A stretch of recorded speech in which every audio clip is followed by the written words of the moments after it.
जियन भाई और Ying Ying की शादी शुरू से ही चर्चा का विषय रही है। जियन भाई यिंग यिंग से 10 साल से ज्यादा बड़े हैं, उनके पास बहुत पैसा है।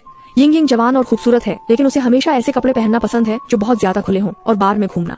दोस्तों ने यिंग यिंग को समझाने की कोशिश की कि अगर तुम सिर्फ पैसे के लिए हो तो तुम्हें बाद में पछताना पड़ेगा, पर यिंग यिंग ने उनकी एक न सुनी और हर दिन दोस्तों के बीच दिखाती थी कि जियन भाई कितने रोमांटिक हैं।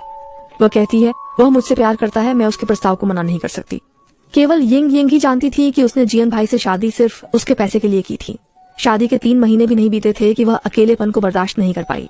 वह हर रात बाहर जाकर जवान लड़कों के साथ फ्लर्ट करती, जियन भाई के कार्ड से शॉपिंग करती और तो और खुलेआम बेवफाई भी करती। पर जियन भाई ऐसे थे जैसे उन्होंने कुछ देखा ही ना हो। वह अब भी उसके प्रति कोमल और विचारशील थे। यहाँ तक कि जब यिंग यिंग ने सीने तक खुले कपड़े पहने और दूसरों के साथ डांस किया, तब भी वह बार के कोने में चुपचाप टकीला पी रहे थे। उनके होठों पर मुस्कान थी। यिंग यिंग ने सोचा वह निश्चित रूप से मेरी परवाह नहीं करता है। यिंग यिंग ने मन ही मन सोचा, लेकिन वह थोड़ी असंतुष्ट भी थी। वह तलाक चाहती थी, लेकिन जियन भाई की कोई गलती नहीं थी। कानून के अनुसार उसे एक पैसा भी गुजारा भत्ता नहीं मिल सकता था। बहुत सोचने के बाद उसने एक योजना सोची और हनीमून यात्रा की योजना बनाई, जानबूझकर मामला बड़ा करने के लिए, ताकि जियन भाई तलाक का प्रस्ताव पहले रखें। इस तरह वह जायज तौर पर बड़ी रकम की मांग कर सकेगी। यात्रा के दौरान यिंग यिंग और भी ज्यादा बिगड़ गई। लग्जरी सामान खरीदने के लिए चचेरे भाई को खींचना, रात में होटल में पार्टी करना, अजनबियों को गले लगाना, लेकिन चचेरा भाई हमेशा की तरह मुस्कुराते हुए बिल चुकाता रहा। उसे हंगामा करते हुए देखता रहा, बिना भौहें सिकोड़े। आखिर उसके साथ क्या हो रहा है? यिंग यिंग लगभग पागल हो गई है। उसने आखिरकार जोखिम उठाने का फैसला किया। उसने एक युवा व्यक्ति को ढूंढा और चचेरे भाई के सामने हाथ पकड़कर बाहर चली गई। जानबूझकर उसे उकसाया, तुम बस चचेरे भाई को देखते रहोगे। उसने अपना सिर उठाया।